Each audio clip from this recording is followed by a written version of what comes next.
Buenas tardes a todas y a todos. Es un día espléndido para agricultura hoy, quizá no tanto para venir desde lejos a compartir este comienzo de curso, pero pues unos por otros nos alegramos de que a muchos estos días lluviosos les vaya muy bien, a nosotros también. Por lo tanto, se agradecemos a Dios y nosotros, pues, tranquilamente empezamos nuestro curso del Centro Pignatelli y también nuestro curso de Teología. Sabéis que el año 2025 es un año jubilar. Cada 25 años, tradicionalmente, se convoca un año jubilar, un año especial, pues diríamos, de conversión, de renovación de la vida cristiana y que pues tiene como centro algo así como la peregrinación a Roma. Pero evidentemente hay muchísimos que no podemos hacer una peregrinación a Roma o que ya lo hemos hecho y lo que se nos pide es una peregrinación interior, es decir, un viaje interior hacia nuestro ser y también hacia el interior de nuestra comunidad cristiana que cada uno tenemos pues en una parte del mundo. Por lo tanto, invitados a este viaje interior, el lema de este año jubilar es la esperanza, peregrinos de la esperanza. Peregrinamos, pero en un mundo donde pues muchas veces tenemos frustraciones, que tenemos miedos, etcétera, etcétera, es fundamental pues mantener la esperanza y esto es lo que muy especialmente nos recomienda el Papa Francisco pues orientar este año. Y para ello recordar que entre otros aspectos pues era bueno, nos decía el Papa Francisco, recuperar algunos de los principales documentos del Vaticano II, en concreto las 4 grandes constituciones, porque nos podían poner en un punto de partida, en un punto de salida para nuestra peregrinación importante. Aquí en el Centro Pignatelli pues elegimos esas 2 constituciones sobre la Iglesia. Una que la Iglesia dice de sí misma, el año pasado lo vimos, la Lumen Gentium, y otra pues la Iglesia, ¿qué es lo que puede aportar y desde dónde al mundo? La Iglesia en el corazón del mundo. Fijaos que no pone la Iglesia y el mundo como si fueran 2 cosas diferentes, sino la Iglesia en el mundo. Forma parte del mundo y es mundo también, es entendido. Y es lo que vamos a ver en este año de teología, al cual pues estáis todos y todas invitados. Y conjuntamente nos seguiremos preparando así hacia el año jubilar. En esta Constitución Lumen Gentium, lo primero que hay que decir es que sería muy bueno que la tuviéramos todos. Hay ediciones muy baratas, como veíamos el año pasado, pero cuando la vayamos explicando y hacemos un esfuerzo, porque va a haber 13 profesores este año también, pues es bueno al final pues ir al texto y a través de las explicaciones recuperar palabras que a veces esas palabras costaron horas y días. En concreto, la Gaudium et Spes fue aprobada casi en el último día del concilio. O sea que fijaos, sí, fue una cosa. Bien, para este acto inaugural de introducción general, de visión general, de contextualizar la Constitución Gaudium et Spes, pues tenemos a nuestro compañero jesuita Ildefonso Camacho. Él es un clásico de la moral social, clásico quiero decir que ha sido pues en su vida profesor de moral social, pero con todo lo que esto lleva, pues de visión panorámica de la economía, de la sociología, de la política, desde la fe. Él, pues, es sevillano, ¿verdad?, me parece, y ha estado, pues, en la Facultad de Teología de Granada, pues, muchos años, siendo su rector también. En este momento es presidente del patronato de la Universidad Loyola de Andalucía, y también coordinador de las bibliotecas, que son muchas, muy ricas, y hay que acomodar a los tiempos presentes, que ya no les basta que los libros sean viejos o nuevos, sino que hay que acomodar. Está en esa También sabéis pues, que ha participado en muchísimas de nuestras reuniones de otro tiempo, de grupos, de congregaciones, de cristianos, de Cáritas, de mil cosas, y que a mí me ha impresionado siempre la capacidad de síntesis que tiene en la cabeza, es decir, el orden y la pedagogía. Y por eso mismo le hemos pedido esta conferencia inaugural. Bueno, pues al final tendremos unos minutos por si queréis hacer alguna pregunta, porque siempre estas cosas dejan cosas en el aire, pero en todo caso, pues te agradecemos mucho, Ildefonso. Es verdad que ahora estamos comunicados con Granada ya por un AVE, lo que es una muy importante ventaja, ¿no? Pero en todo caso has venido pues, a ayudarnos y te lo agradecemos profundamente. Cuando quieras podemos comenzar. Pues sí, muchas gracias, Jesús Mari. Hacía mucho tiempo que no venía yo por Zaragoza y me he alegrado también, aunque no he llegado un día precisamente para pasear, pero bueno. Como era una lección inaugural y yo vi el programa que van a desarrollar sobre Gaudium et Spes, es un programa bastante completo, yo me decía, bueno, ¿qué sitio me queda a mí? Porque luego van a ir trabajando los distintos capítulos del documento, y se me ocurrió que el que podía ser más adecuado era esto que le llamo yo en perspectiva histórica. Es decir, se trata de poner en contexto lo que precede, lo que rodea y de alguna manera también lo que ya, pues, a tantos años de distancia, casi 60 años de distancia, se aprobó el año 65, o sea que se van a cumplir los 60 años el año que viene, pues lo que nos da de esa perspectiva nos permite también aportar. Ese va a ser el enfoque que le voy a dar. Y por eso lo primero es recordar la figura fundamental del concilio. No solamente por ser del concilio, sino por el papel que tuvo en la Constitución. Hay que decir que cuando Juan XXIII murió, todavía no estaba ni pensado que se iba a hacer un documento como la Gaudium et Spes. Pero el espíritu sí estaba ya. He puesto ahí algunas fechas de su vida. La he puesto en distintos colores porque, bueno, es importante lo que está en rojo. No sé con qué color lo verán ustedes porque ahí a veces... pero porque fue el tiempo que él pasó en la carrera diplomática, él venía de la carrera diplomática, que le permitió estar en Sofía, en Estambul y en París, prácticamente 10 años en cada sitio, en contacto con realidades muy distintas.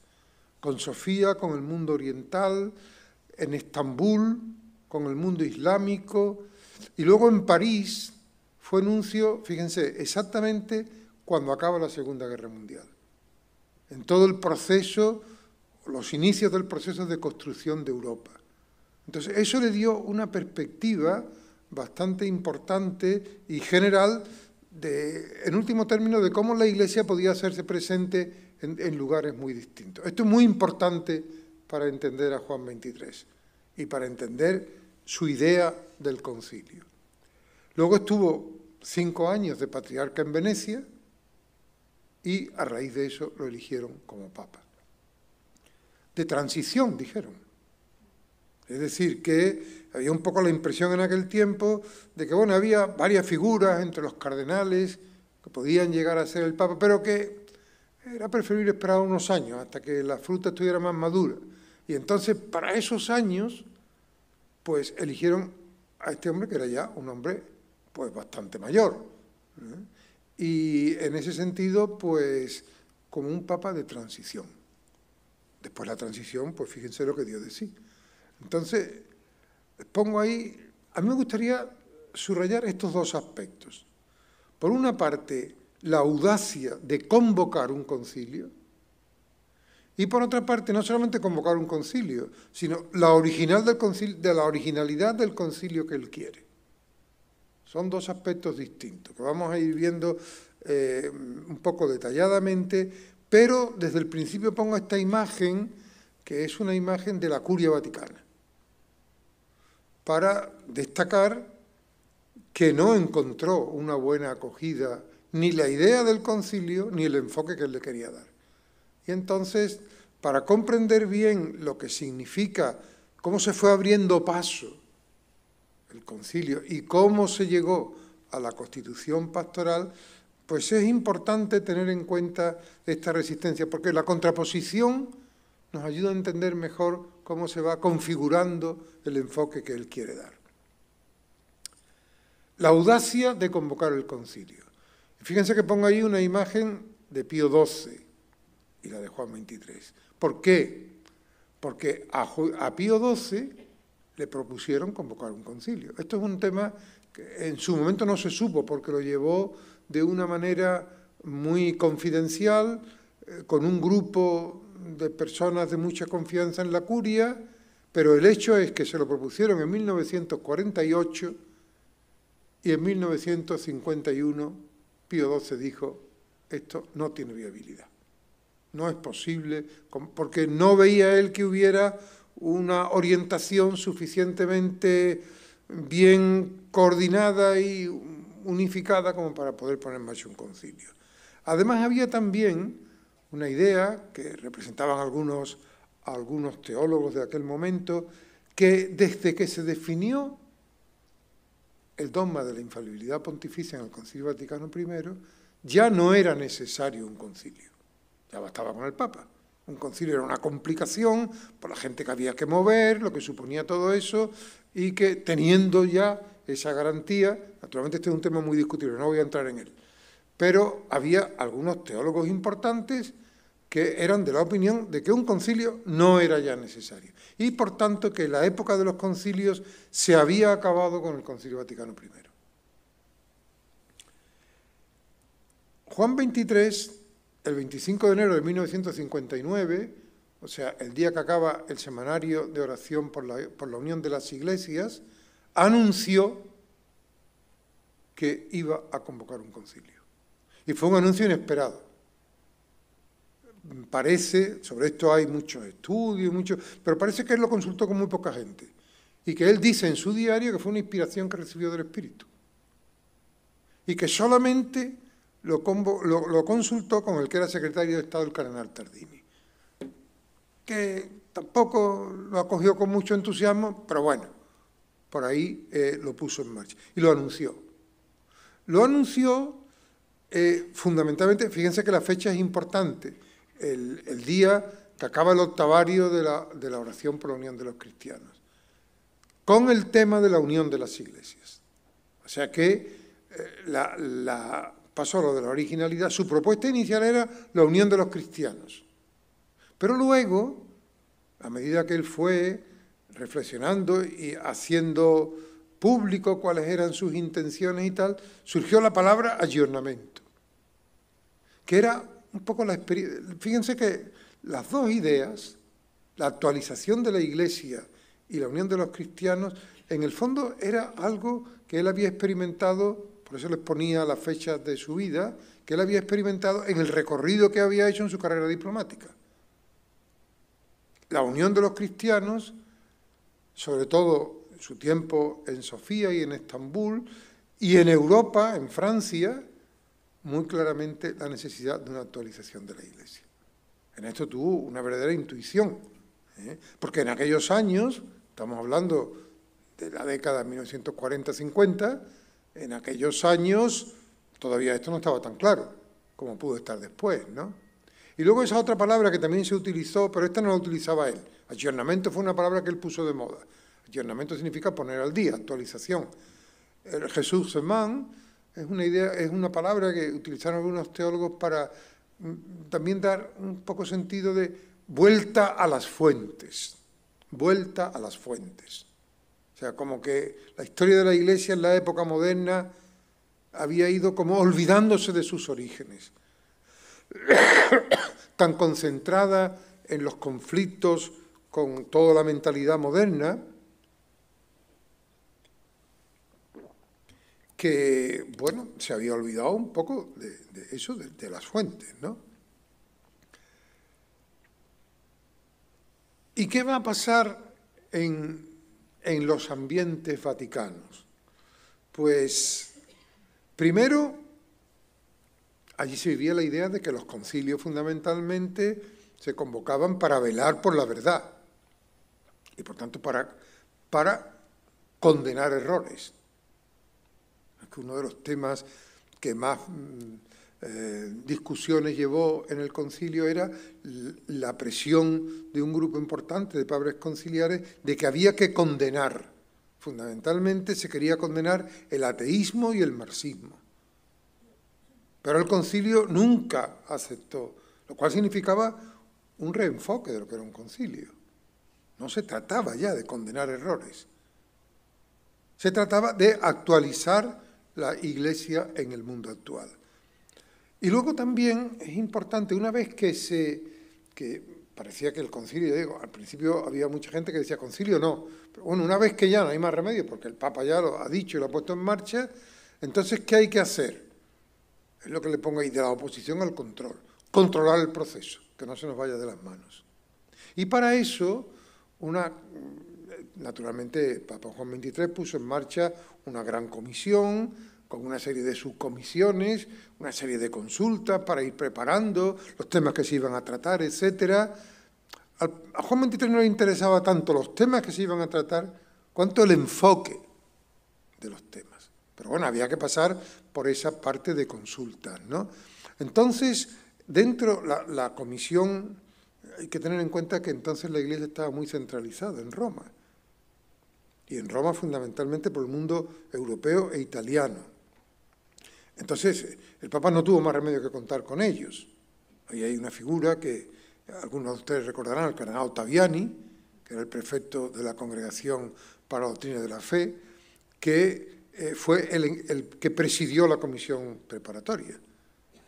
Entonces, la idea de él, ¿cuál era? Es decir, bueno, lo que hace falta es que, si hay que tener el concilio, que dure lo menos posible, que tenga las cosas lo más preparadas posibles, de manera que prácticamente sea un llegar para decir amén. Ir aprobando documentos. Y por eso fue el trabajo inmenso de estas comisiones, pero eran unas comisiones que estaban todas ellas muy formadas por expertos del mundo vaticano, las grandes universidades romanas, pontificias, la Gregoriana, el Anselmianum, el Laterano, todas estas universidades. De ahí se reclutaba fundamentalmente a la gente que formaba parte de las comisiones, estos teólogos, y los obispos que estaban en Roma también. Por tanto, fue una preparación complicada. Pero cuando se llegó a la inauguración del concilio, pues parecía que por lo menos no se había logrado poner a punto la cantidad de documentos que se hizo una lista de temas a partir de las consultas que se hicieron y no se veía cómo se iba aquello a poder canalizar a través de un concilio, pero cuando el concilio empezó había una serie de documentos que parecía que estaban ya suficientemente maduros como para que se pudiera trabajar en esta línea de tener las cosas muy hechas e ir rápidamente a la aprobación. Es muy importante, un poco en esta línea de que decía, el Papa no le interesaba tanto los temas que se iban a tratar cuanto el enfoque, el discurso inaugural del 11 de octubre del 62. Se han cumplido ahora los 62 años, hace unos días. Este discurso que se llama Gaudet Mater Ecclesia. Este fue un discurso que Juan XXIII en su diario pues deja constancia de que preparó muy a fondo porque le interesaba dejar claro lo que quería que fuera del concilio. Y de ahí yo destaco 3 ideas, que nos dan también pistas sobre esto. ¿Qué quería el Papa? ¿En qué quería que fuera distinto? En primer lugar, él dice en el discurso que está preocupado porque en este momento histórico él se encuentra a su alrededor con muchos profetas de calamidades. Lo cual significa, quería decir, no podemos dejarnos llevar de una visión negativa. Hay que mirar al mundo con unos ojos distintos, más optimistas. Por supuesto que hay problemas, en todas partes hay problemas, pero no nos quedemos en eso. Profetas de calamidades son los que decían, hay cosas que hay que combatir, hay errores que hay que condenar. Él decía que se sentía un poco abrumado por los profetas de calamidades que se había encontrado en su entorno. Otra idea muy importante para él. Una cosa es el depósito, las verdades reveladas, y otra sus formas de expresión. Entonces, no podemos confundir las formas de expresión adaptadas a circunstancias particulares con lo que es el núcleo, la verdad de fondo. Entonces, él no pretendía que se modificara el depósito, pero sí que se repensaran las formas de expresión. Esta era para él también una idea importante, que dio mucho juego después. Esto tiene que ver con la idea de que tenía que ser un concilio pastoral, que era una palabra que a mucha gente le echaba para atrás porque le parecía como muy ambigua, ¿eso qué es? Pero que en la mentalidad de Juan 23 significaba, oye, que hay que atender más a nuestros destinatarios, a hacer comprensible el mensaje. No solo quedarse en la afirmación de las verdades, sino que puedan expresarse en un lenguaje y con una forma que puedan ser entendidas y vividas. Y lo tercero, también muy importante, en la forma de reprimir los errores, que los hay que aplicar el remedio de la misericordia. Aquí estaba él excluyendo de alguna manera la idea de que hay que condenar errores. Él nunca intervino en esto, entre otras cosas porque murió después de la primera sesión del concilio, pero en esto Pablo VI también le siguió. No se trata de errores hay, pero no se trata de condenar. La forma de reprimir los errores, aplicar el remedio de la misericordia. Esas tres ideas creo que son importantes para ver el enfoque del concilio. Pero si tomamos una perspectiva un poco más amplia, ¿de dónde veníamos? A mí siempre me gusta citar este texto de Pío IX, de 1864. Lo pongo en latín, porque suena muy bien. Ahora lo traducimos. Romanus pontifex potes acdebet cum progresso, cum liberalismo, et cum recente civilitate sese reconciliare et componere. Esto es la última de las 80 proposiciones de eso que se llamó el Syllabus, que fue un documento que hizo público Pío IX en 1864 como un resumen de todas las cosas, los errores que había que condenar en aquel tiempo. Y el último de todos, fíjense que eso que está puesto ahí es lo que está condenado, que el romano pontífice puede y debe reconciliarse y componer y llegar a un acuerdo con el progreso, con el liberalismo y con la cultura, con la civilización reciente. El romano pontífice, hay que decir, no puede reconciliarse con eso. Fíjense que es una frase que así leída asusta, porque suponía un cerrar completamente las puertas. De ahí veníamos. Es verdad que desde 1864 para acá, hacia el concilio, las cosas se fueron suavizando, pero había una historia de desencuentro progresivo entre la Iglesia y la cultura moderna, que tiene su formulación más contundente y más tajante en esta proposición del Syllabus, pero que tenía mucho peso dentro de la Iglesia. Como había una cultura que había nacido, una mentalidad que había nacido con el Renacimiento. Es interesante ver el análisis que se hace de esto. El Renacimiento, el humanismo, cómo el humanismo, con poner tanto en el centro en la persona humana, había producido la Reforma Protestante. La Reforma Protestante, con la exaltación de la libertad, había llevado a la Revolución Francesa, y de ahí había nacido el liberalismo, el comunismo, el socialismo. Este tipo de análisis, esta concatenación de hechos históricos visto en esa perspectiva, pues efectivamente pone de manifiesto cómo desde esta mentalidad el mundo se había ido progresivamente retirando. Y además no le quedaba más opción que volver. O sea, nosotros estamos donde tenemos que estar, ellos que se han ido que vuelvan. Claro, así dicho, resulta como muy complicado, encontrar alguna vía de entendimiento y de encuentro. Por eso me gusta poner el de dónde venimos, porque yo creo que el significado del Concilio Vaticano II, nosotros en aquel tiempo, la preocupación fundamental eran los documentos.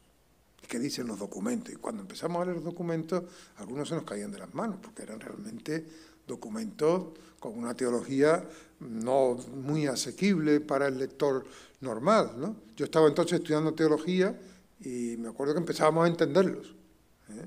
Pero había que hacer un esfuerzo por entender. Pero yo creo que ahí había una visión un poco errada, porque a mí me parece que el concilio hay que entenderlo ante todo como un acontecimiento, como un hecho histórico. Y eso ayuda a entender los documentos. Una colección de documentos no nos da una idea, me parece, suficiente de lo que es el concilio. Un acontecimiento, un hecho histórico, que consiste en que la Iglesia asume el reto de la modernidad, de una manera oficial. Es decir, que ese mundo, que se considera que se ha apartado, se ha alejado tanto de la manera tradicional de la Iglesia en el régimen anterior.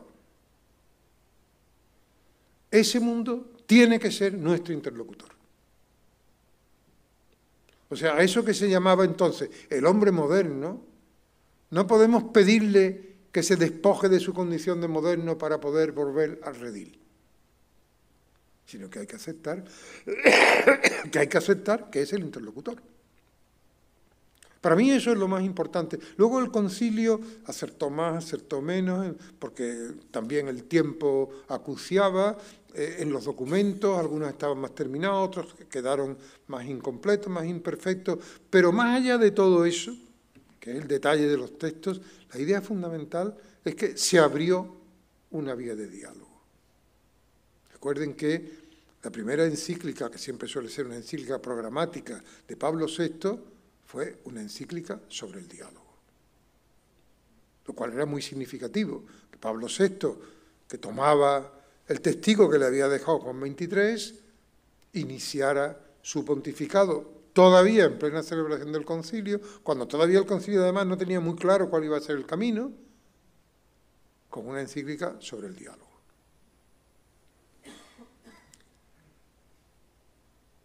Y esto implica que la Iglesia tiene que revisar su lugar en el mundo moderno. Es decir, veníamos de un mundo donde la Iglesia era una autoridad incuestionable, que marcaba pautas para el comportamiento personal, para la organización de la sociedad. Todo eso se ha acabado. Pero eso no quiere decir que la Iglesia desaparezca, sino que tiene que reubicarse. Y esto no es tarea de un día. Fíjense, un paréntesis, que en la convocatoria del jubileo de 2025, a que aludía Jesús María antes, el Papa Francisco, una de las cosas que insiste es que hay que recuperar el Concilio Vaticano II. Hay que aplicarlo, que no le hemos sacado todo el partido en esta línea. Los documentos los tenemos más que estudiados. Pero en esta línea de reconciliación, y reconciliación no significa decir amén a todo, significa entrar en diálogo. En el diálogo, pues todos tenemos que aportar, todos tenemos que recibir y también todos tenemos que corregir. En esta línea es que creo yo que es donde se mueve. Para mí esto es una clave importante para entender el Concilio Vaticano II. Y en ese sentido hay que decir que el reto del concilio sigue abierto, porque hoy día seguimos con esta tarea, hemos dado muchos pasos, unas veces adelante, otras veces menos adelante, pero aquí hay una tarea y en esta línea creo que el jubileo del año 2025 puede ser una buena cosa, ¿no? A mí siempre me gusta fijarme en cosas concretas. Fíjense, esta no la tengo en esta diapositiva y no la tenía puesta, pero a mí me gusta siempre contarlo. La primera sesión del concilio fue la sesión solemne de apertura, la segunda fue una sesión para ponerse en marcha. Piensen lo que es una asamblea de 2.500 personas, a las que hay que decirle, bueno, qué vamos a hacer y cómo vamos a trabajar, porque mover a esa cantidad de gente tampoco resultaba fácil. Entonces, la primera cosa es decir, tenemos que trabajar por comisiones. Y entonces, bueno, para que el concilio nombre las comisiones, les vamos a dar las listas de las comisiones que han venido funcionando hasta ahora. Un poco la idea era en esta línea de tener controlado, ¿no? Que voten estas comisiones y ya estas comisiones tienen el refrendo del aula conciliar y podemos seguir adelante. Cuando el secretario del concilio anunció eso, hubo un padre, un cardenal francés que pidió la palabra en una asamblea, no es como esto, eran 2.500 personas, pidió la palabra. Y el secretario dijo, según el reglamento del concilio, no está previsto ninguna intervención en este momento. Él dijo, pues aunque no esté previsto, yo voy a hablar. Y dijo, yo creo que esta asamblea no está en condiciones de decidir la elección de unas comisiones así.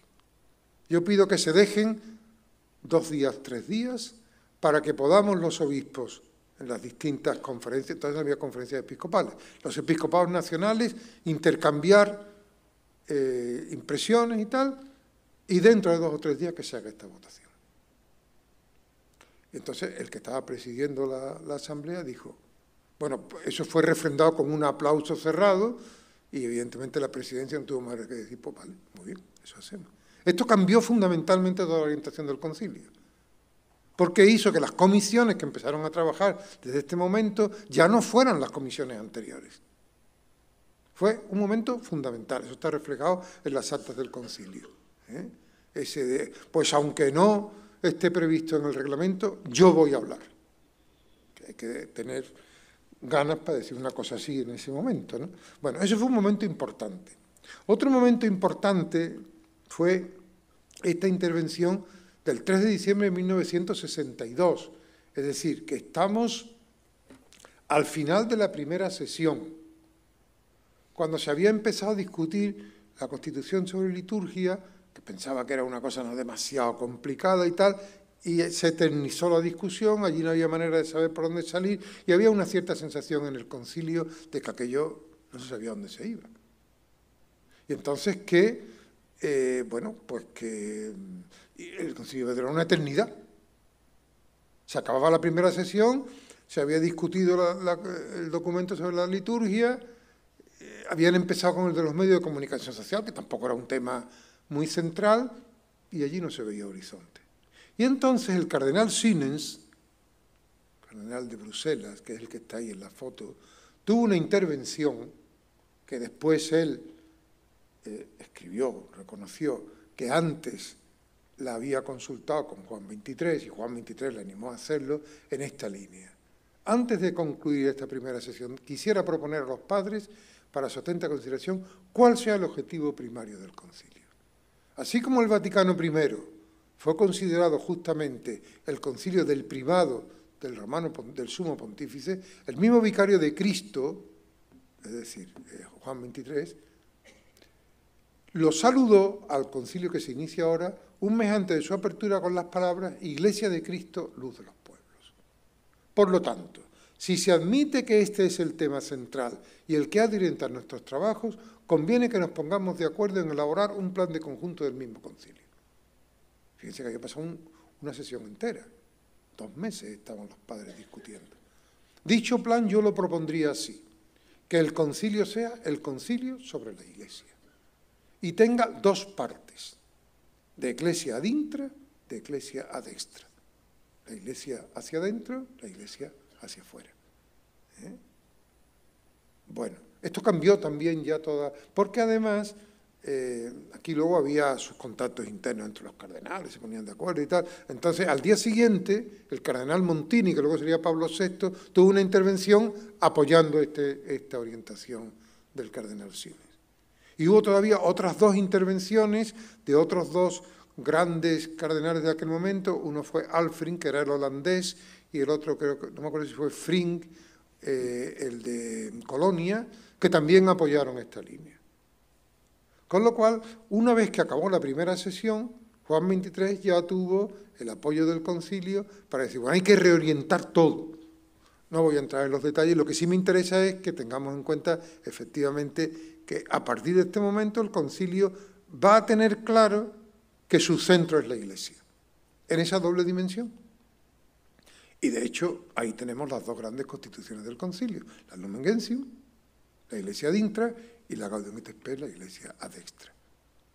Pero fíjense, hasta este momento todavía no había ni idea de que había que hacer un documento sobre la Iglesia en el mundo. Entonces es a partir ya de la segunda, de la intersección entre la primera y la segunda, cuando empieza a aparecer en la lista de documentos uno sobre la presencia de la Iglesia en el mundo, que es el último. Ya en este tiempo ya se llega a una lista de 17 documentos, y el 17 es la presencia de la Iglesia en el mundo. O sea que Gaudium et Spes, que va a ser un eje fundamental del concilio, no estaba en la mente de los que pusieron en marcha el concilio desde el comienzo, sino que se fue abriendo camino. Poco a poco las cosas se fueron clarificando, ¿no? Y yo pongo ahí, porque me ayuda a mí también a entender esto, lo que yo creo que fue el proceso del concilio. Fueron como las preguntas. Primero, ¿qué puede aportar la Iglesia a este mundo de hoy? Eso era una preocupación que había mucho en el ambiente previo al concilio. Bueno, se va a tener un concilio. ¿Qué espera el mundo de la Iglesia? Hay problemas importantes. En aquel tiempo había problemas importantes. ¿Qué puede decir la Iglesia sobre eso? Pero eso lleva a una pregunta previa, que se la va a tener que hacer el concilio. ¿Y quién es la Iglesia para hablar sobre eso al mundo? ¿Desde dónde? ¿Desde dónde habla la Iglesia? ¿Qué autoridad tiene? Esa autoridad, en la época antigua, premoderna, había sido indiscutible, pero ahora ya no era indiscutible. Ya en el mundo moderno, la autoridad de la Iglesia no es una autoridad aceptada indiscutiblemente por todos. Entonces, ¿desde dónde habla la Iglesia? ¿Con qué autoridad?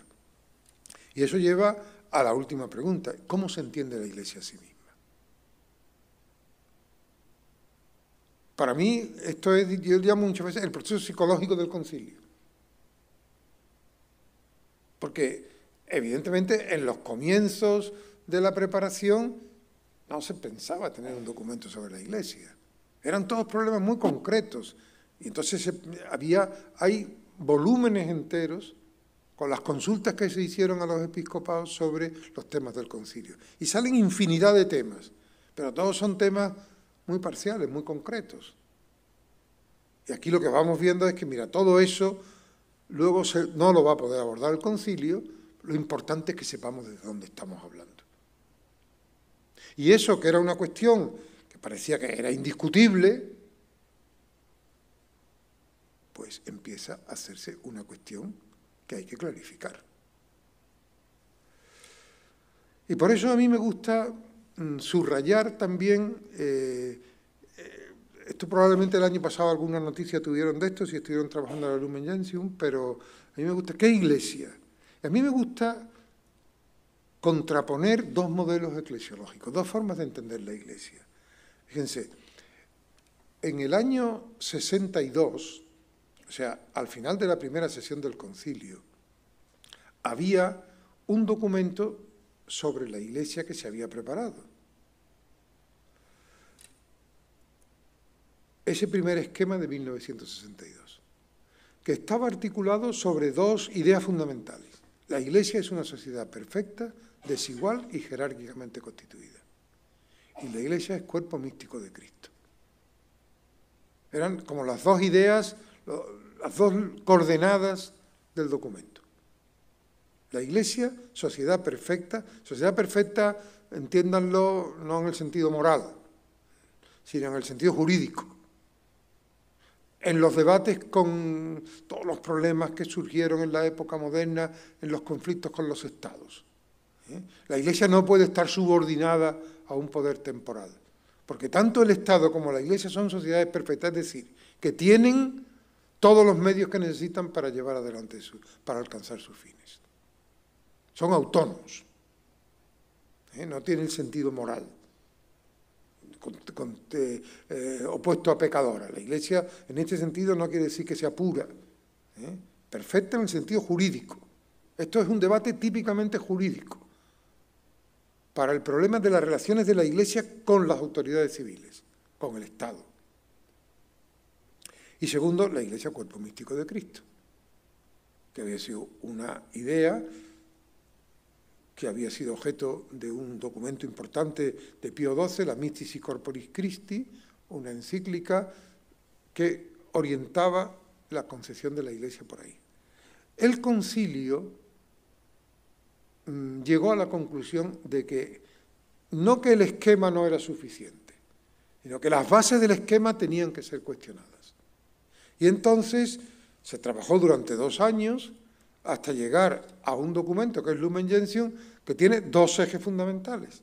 ¿Cómo concibe la Iglesia? Como pueblo de Dios y como misterio y sacramento de salvación. Fíjense que son... ¿Dónde está la diferencia fundamental? En primer lugar, vamos a ver, el primer esquema no es que sea falso,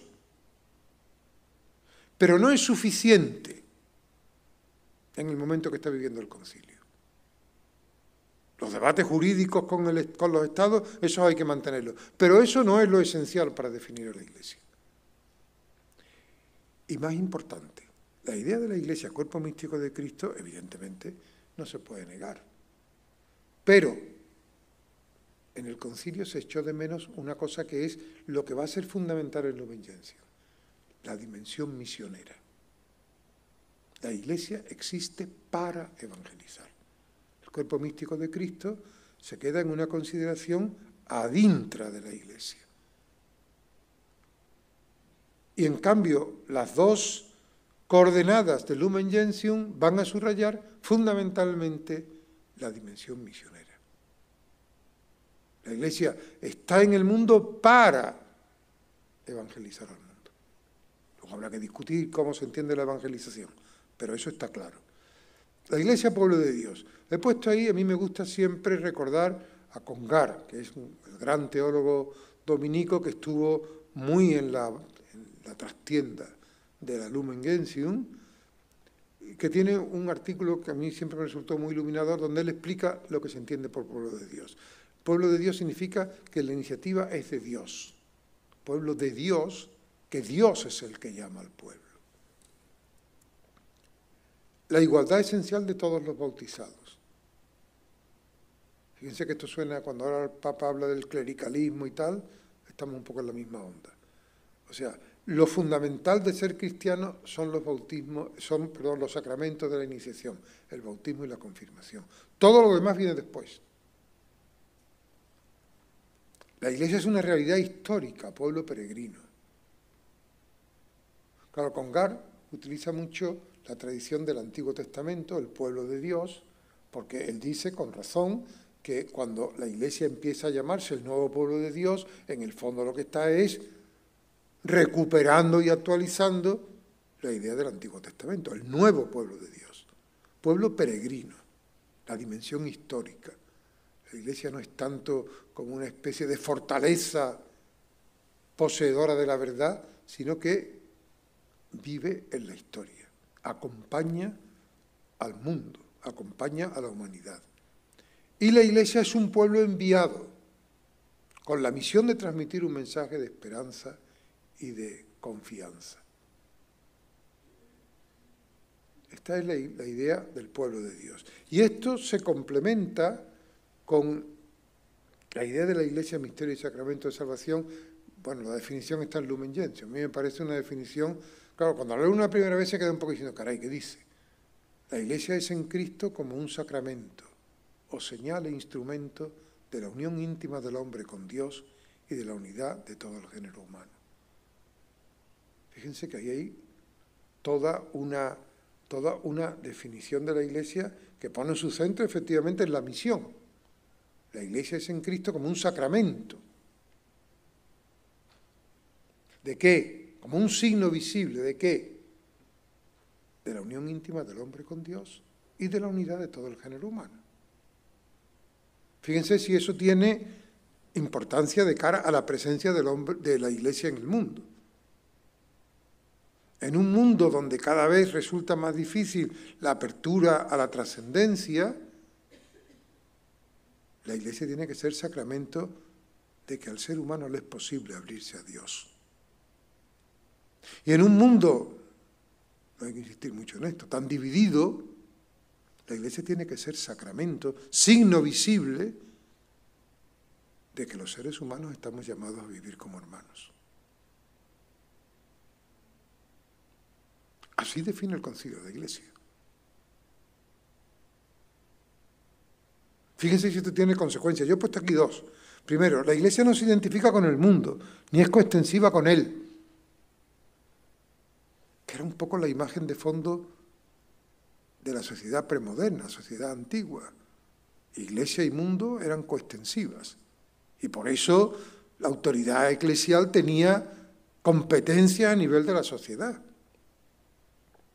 En el mundo moderno, que es plural, la Iglesia no es coextensiva, está en el mundo. Está en el mundo. Lo cual significa que tiene que asumir de alguna manera su condición histórica. Tampoco se identifica con el reino de Dios, que en su plenitud es una realidad escatológica. La Iglesia es un pueblo que camina en un mundo que le desborda, pero en donde tiene una presencia y una misión. En esto consiste la vocación cristiana. Esto lo digo porque esto tiene muchas consecuencias, a muchos niveles, que no voy a entrar en ellos, pero efectivamente no le hemos sacado todo el partido que tiene esta manera de entender la Iglesia, que en el fondo es la manera adecuada de entender la vocación cristiana. ¿Qué significa ser cristiano? Pregúntenselo a la gente.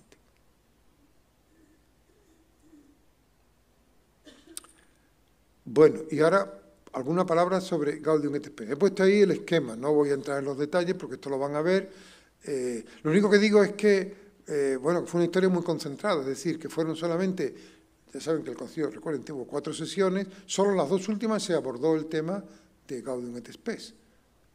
Y que en muy poco tiempo, sobre todo en la última sesión, hubo que revisar mucho el esquema, hubo temas que se enquistaron, por ejemplo, el tema de la familia, el matrimonio y la familia, sobre todo aquello del control de la natalidad en aquel tiempo. Otro tema que tuvo mucha importancia y que creó muchos conflictos fue la cuestión de la guerra y de la guerra nuclear y del desarme, pero no entro en ello porque supongo que lo verán en su momento.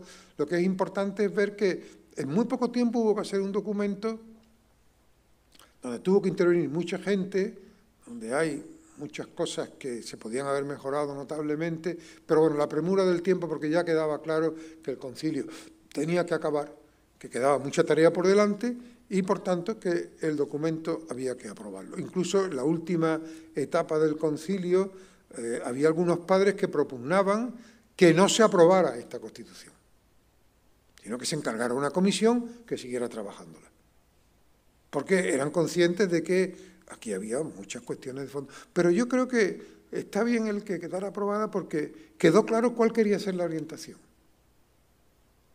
lo cual significa que queda mucha tarea por recorrer y que eso nos corresponde a nosotros, ¿no? Yo también, por decir algunas ideas que a mí me parece que son importantes en la Constitución, he dejado 3 claves de lectura, que no sé si les ayudará. En primer lugar, que es una Constitución pastoral. En segundo lugar, el tema de los signos de los tiempos. Y en tercer lugar, la autonomía de las realidades temporales. Una palabra sobre cada uno de ellos, que en el fondo es recoger algunos textos del concilio.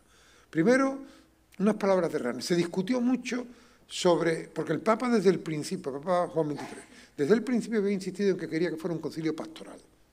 Y la gente decía, ¿eso qué es? Sobre todo porque los concilios habían sido dogmáticos, doctrinales, no pastorales. ¿Eso qué es?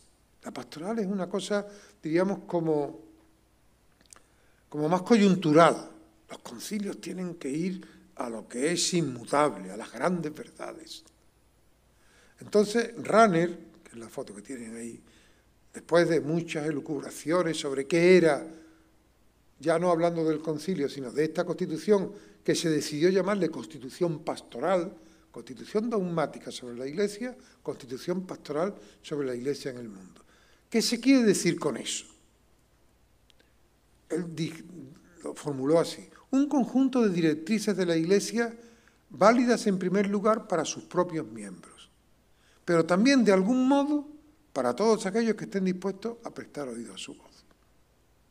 Ven un poco la dimensión Es un documento que se ofrece como diálogo, no solamente para los que están dentro. Aquí ya se queda claro, se está presuponiendo que la Iglesia está en el mundo, que hay muchos que no están en la Iglesia, están en el mundo. Y este documento quiere ser un instrumento de diálogo. Tales directrices elaboradas como consecuencia del análisis de la situación presente, si aquí no partimos de las grandes verdades, sino partimos del análisis de la realidad, en el que de alguna forma entra lo carismático, se presentan como decisiones de la Iglesia en respuesta a la interpelación carismática de Dios. Esto es lo que conecta con la idea de los signos de los tiempos, que fue una expresión que puso de moda, permítanme la expresión, Juan 23, cuando él dijo que la Iglesia tenía que analizar los signos de los tiempos. Hasta entonces no se había hablado de eso nunca. Y hay toda una parte de Gaudium et Spes, que ustedes estudiarán en su momento, sobre los signos de los tiempos. Para cumplir esta misión, es deber permanente de la Iglesia escrutar a fondo los signos de la época e interpretarlos a la luz del Evangelio. Fíjense, aquí se trata de hacer el esfuerzo de escuchar la voz de Dios a través de las realidades concretas que estamos viviendo. Por tanto, hay que mirar a la realidad como punto de partida. Y luego buscar una inspiración en el Evangelio y en la tradición cristiana. Pero no se trata de partir de las ideas para venir a la realidad, sino el camino es el inverso. Este es un punto fundamental en Gaudium et Spes, porque toda la segunda parte, que es tratamiento de problemas distintos del matrimonio y la familia, la cultura, la economía, la política y las relaciones internacionales, todas ellas tienen que partir y decir, bueno, ¿dónde estamos? ¿Y cómo nos interpela la realidad? No se trata de que nosotros llevamos la delantera y vamos diciendo de entrada qué es lo que hay que hacer, sino primero, ¿cómo nos interpela la realidad? Y cómo vemos a través de esa interpelación de la realidad que Dios nos está queriendo decir algo. Fíjense que no se trata de un canonizar lo que hay. Todo lo que hay es bueno, ¿no? Pero sí dejarse interpelar por la realidad. Dejarse cuestionar. O sea, fíjense, recuerden, el romano pontífice puede y debe reconciliarse y hacer las paces, es justamente lo contrario. Y luego, a mí me resulta muy importante este tema de la autonomía de las realidades temporales, que también lo estudiarán en su momento, pero yo he puesto aquí lo que el concilio dice. Fíjense, es un texto largo, y más largo porque yo he cortado alguna cosa. La contraposición. Si por autonomía de la realidad se quiere decir, y luego, pero si autonomía de lo temporal quiere decir, esa contraposición me parece muy importante. Si por autonomía se quiere decir que las cosas creadas y la sociedad misma gozan de sus propias leyes y valores, que el hombre ha de descubrir, emplear y ordenar poco a poco, es absolutamente legítima esta exigencia de autonomía. No hay problema. Hay que conocer las leyes de la realidad, las ciencias, todas las ciencias exactas, las ciencias naturales, las ciencias sociales, para conocer la realidad que tiene sus leyes de funcionamiento. Pero, si la autonomía de lo temporal quiere decir que la realidad creada es independiente de Dios y que los hombres pueden usarla sin referencia al Creador, no hay creyente alguno a quien se le oculte la falsedad envuelta en tales palabras. Bueno, aquí hay una ausencia importante. Fíjense, el mundo temporal, esa realidad temporal, depende de Dios, que la ha creado y le ha marcado sus leyes. Pero no se dice que depende de la Iglesia. No se dice que la Iglesia tiene la última palabra para determinar de una manera indiscutible cómo debe ser esa realidad. Esto es importante, porque durante mucho tiempo se pensó lo contrario. Yo les podía citar algunos textos donde se dice, claro, la Iglesia es la intérprete auténtica de todas las normas morales. Esto no se dice aquí. Así que ahí hay una tarea de mediación entre esa voluntad de Dios creador y esta otra realidad, donde la Iglesia tiene una palabra que decir, pero ya no con una autoridad que le es reconocida. Esto para mí es clave para entender la autonomía de las realidades temporales. Saquen ustedes conclusiones ahí, en relación con una serie de temas en donde yo creo que la Iglesia tiene una palabra que decir, pero sabiendo que no es ya la única palabra que se puede decir. Pero hay que estar presente ahí, porque aquí la solución es decir, bueno, como no nos hacen caso, nos callamos. No, tenemos que hacernos oír, pero sabiendo que nos van a decir a todo amén. Por eso me parece, para entender este tema de la Gaudium et Spes, creo que eso es una clave también importante. Y ahora quería volver un poco al presente y mirar el Vaticano II y la Gaudium et Spes desde el Papa Francisco. Esto no voy a tener tiempo para hacerlo muy despacio, pero por lo menos voy a poner las líneas fundamentales. Fíjense. Pongo ahí dos imágenes del comienzo y del final del pontificado. Ese Papa un poco desconcertado del primer momento con aquella aparición primera en el balcón del Vaticano, el día de la elección, primer saludo, y luego pues este que estamos acostumbrados ya a ver, del Papa cada vez más limitado. Han pasado ya pues unos cuantos años y ahí ha habido un camino largo recorrido, ¿no? En el encuentro, ya saben que cuando el Papa hace los viajes que hace, siempre le gusta reservarse un tiempo para verse con los jesuitas del sitio donde va. Entonces, en el último viaje que ha hecho, hace 15 días, en Timor-Leste, se reunió con los jesuitas y luego siempre suelen enviar el contenido de... Le hicieron uno de los que estaba allí le hizo esta pregunta. Santo Padre, en sus 11 años como el primer Papa jesuita, ¿cuáles han sido sus más grandes decisiones y más difíciles desafíos en la Iglesia Católica Universal durante su pontificado? Dice, lo que se podría decir un programa de pontificado está en Evangelii Gaudium. Ahí lo pueden buscar. Bueno, yo creo que esto es importante. Evidentemente, los que hemos trabajado un poco todo el magisterio del Papa Francisco, ciertamente estamos convencidos de que el primer documento, que fue Evangelii Gaudium, ahí está en síntesis todo. Pero después ha habido que irlo desarrollando. Entonces, a mí se me ocurrió, viendo esto desde la perspectiva del Vaticano II, pongo siempre esas imágenes porque me resultan también significativas. Este es un Papa también de gestos, que muchas cosas las dice no con las palabras, sino con gestos. Ahí tienen dos. Uno el de los zapatos. No es muy importante, pero es significativo. Y otro lo del coche que le dieron para moverse por el Vaticano. Que él prefirió este coche que dicen que le cedió un sacerdote amigo suyo, un coche viejecillo, malo, que los coches oficiales del Vaticano. Bueno, eso simplemente como gestos. Pero más que los gestos, aunque los gestos tienen su importancia, porque... Recuerden, por ejemplo, que el primer viaje que hizo el Papa fue al campo de refugiados de Lampedusa, lo cual no deja de ser significativo. Pero fíjense, yo creo que en la línea del Vaticano II, yo he sintetizado así las líneas de desarrollo que se pueden observar en Papa Francisco. Una iglesia más misionera. Una iglesia más dinámica, una iglesia más audaz.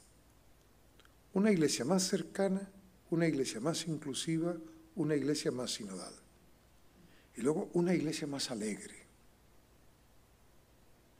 He recogido textos de todas esas cosas y algunas referencias. Los voy a pasar rápido, no los voy a leer todos, pero simplemente indicar algunas pistas. En primer lugar, una iglesia más misionera. Está clarísimo.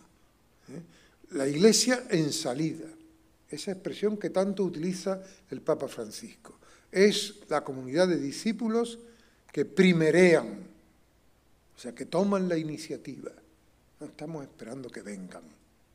No somos personas con las puertas abiertas, sino personas que abrimos las puertas para salir.